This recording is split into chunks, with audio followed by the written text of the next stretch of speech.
kami podcast Dadakan. Kali ini aku nggak sendiri, aku sama teman aku. Kenalin, aku sendiri Tasya. Aku Jack. Aku Fasa. Nah, kita ini di sini bakal ngebahas apa nih ya di podcast kita kali ini? Mungkin kita di sini bisa ngebahas nggak sih tentang rencana strategi bisnis startup ya, yang berbasis teknologi yang bakalan kita kembangin untuk usaha kita ke depannya. Terus tema besar fashion yang akan kita ambil tuh apa ya tema besarnya? Tema besarnya kayak fashion, sustainable, sama teknologi. Yang dimana kita bisa mulai usaha kecil dengan pendekatan digital, terus minim modal sama berdampak besar, jadi bisa berdampak besar gitu. Kita tahu sekarang fashion udah jadi bagian besar dari gaya hidup Gen Z. Bener banget nggak sih, apalagi Gen Z sekarang tuh nggak bisa lepas dari namanya HP, kemana-mana bawa HP nggak sih? Terus Gen Z itu up to date banget yang namanya sosial media dan e-commerce. Apalagi itu kayak apa sih situs-situs yang bisa digunain Gen Z? Mungkin ya IG, TikTok, Pinterest, enggak kan? Tapi dibalik itu industri fashion tuh ini nggak sih menjadi salah satu penyebab utama nggak sih dalam menghasilkan limbah fashion yang paling tinggi? Karena apa sih? Karena kayak dari sisi overstock, terus reject-rejectan produk yang rusak itu, sampai limbah-limbah pemotongan bekas kain-kainnya. Nah, dari situ kami berpikir, kenapa nggak bikin brand yang kekinian, tapi tetap sadar lingkungan dan bisa dimulai dari modal terbatas. Muncul ide nih, mending kita bikin brand usaha gitu yang berbasis pre-order biar mengurangi itu tadi. Bisa banget gak sih? Apalagi kita kan minim modal gak sih? Terus kita gunain apa ya media utamanya untuk pemasaran kita? IG mungkin atau TikTok. Bisa banget gak Shopee sih? juga. Nah, cocok sih. Terus kita gunain itu nggak sih kayak mending kita kerja sama nggak sih sama konveksi? Karena kan iya kita nggak mungkin nggak sih merekrut orang karena kita kan nggak tahu dari modal, nggak tahu kualitas orang tersebut kayak gimana.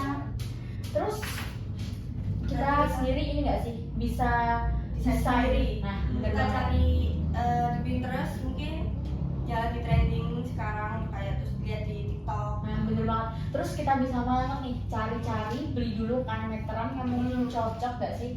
Terus kita upload, kita pasarin dulu, kira-kira tuh bisa gak sih diterima sama masyarakat? Kayak customer tuh nantinya tuh bakalan kayak suka gak sih sama produk yang kita pasarin ini? Karena kan daripada kita langsung overstock ya, langsung ngestok, kita kan nggak tahu ya, apalagi kita kan masih nol banget gak sih? Masih dari bawah banget gitu. Karena sistem kita kolaboratif nih, kita bagi tugas saja. Bener banget gak sih? Terus apa-apa ya? Kira-kira tugasnya apa aja ya kita? Mungkin aku bisa marketing. Ngapain aja tuh? Kayak bikin konten nanti, terus aku upload di sosmed, terus live di TikTok sama affiliate gitu.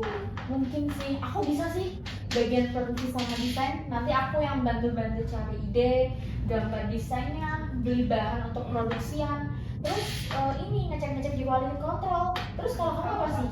Aku megang distribusi sama operasional aja. Nanti ngatur stok, handle Shopee, dan packing sampai pengiriman. Nah, kalau keuntungan kita gimana ya nantinya? Kita bagi 5. Oh, terus kalau bagi 5 berarti 3 untuk kita, 2-nya untuk siapa dong? Untuk biaya lain-lain. Oh, biaya produksi sama kayak kalau misalnya kita sewa tempat ya? Iya. Betul. Cocok sih.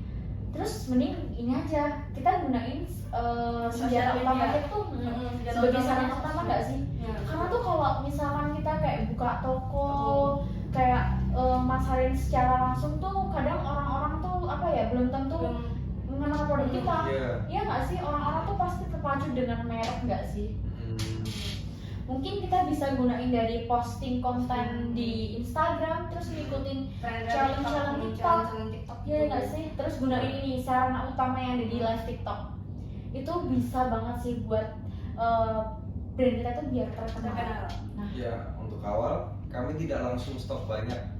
Pre-order tapi. Ya, kami mulai dari pre-order untuk jaga kualitas dan mengurangi limbah. nah bener banget. Jadi itu bisa minimalisir resiko ya. Iya.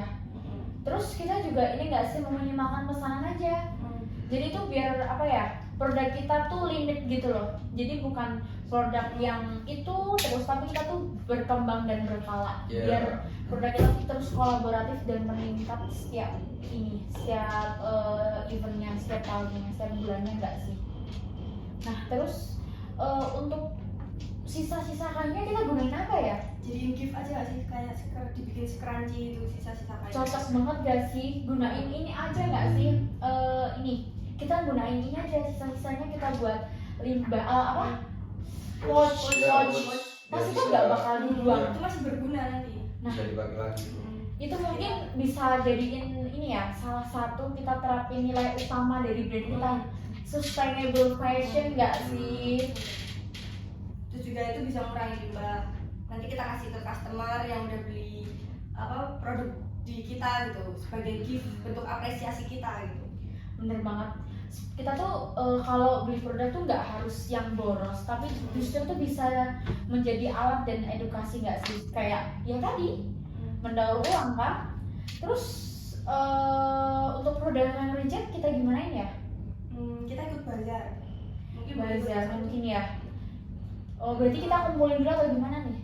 Kumpulin dulu aja. Iya, terus ke bazar kayak Lala Market.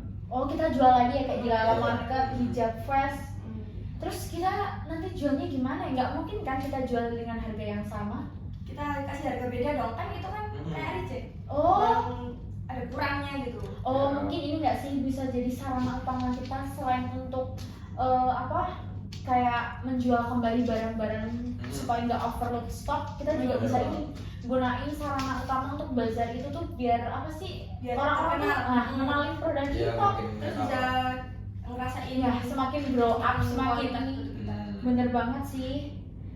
Terus apa lagi ya? Target Awal kita apa ya? Mungkin target awal kita itu apa? Punya komunitas. Iya sih, bisa sih. Secara digital dan punya komunitas pembeli loyal. Tapi selanjutnya kami juga ingin memperluas jangkauan lewat event offline. Kayak bazar tadi. Mungkin sih, karena kita percaya nggak sih, karena ada nilai besar saat pembeli itu bisa ngerasain produknya nggak sih? Mungkin kayak rasa lebih puas aja nggak sih dengan produk yang kita kasih itu. Terus kita juga jadiin brand ini tuh sebagai ruang bagi anak-anak muda buat berapresiasi tentang atau berekspresi lewat fashion tanpa harus kehilangan kepedulian terhadap lingkungan. Nah, mungkin itu cocok nggak sih pembahasan kita kali ini? Kayak udah masuk banget gak sih? Karena kita tuh apa ya, anak muda sekarang tuh harus ngikutin perkembangan zaman. Nggak apa-apa tuh harus menginovasikan hal-hal yang kayak sekarang banget, tapi kita tuh harus memikirkan jangka panjang nggak sih? Mungkin di podcast ini cocok nggak sih untuk Gen Z yang masih bingung nih, ingin usaha apa? Fashion tuh boleh. Makanya harus kolaboratif, harus bisa ini ya, memunculkan ide-ide yang out of the box. Nah mungkin sekian dulu nggak sih podcast kita. Jangan lupa ditonton, like, comment, and subscribe ya teman-teman semuanya. Semoga bermanfaat. Ya dan see you.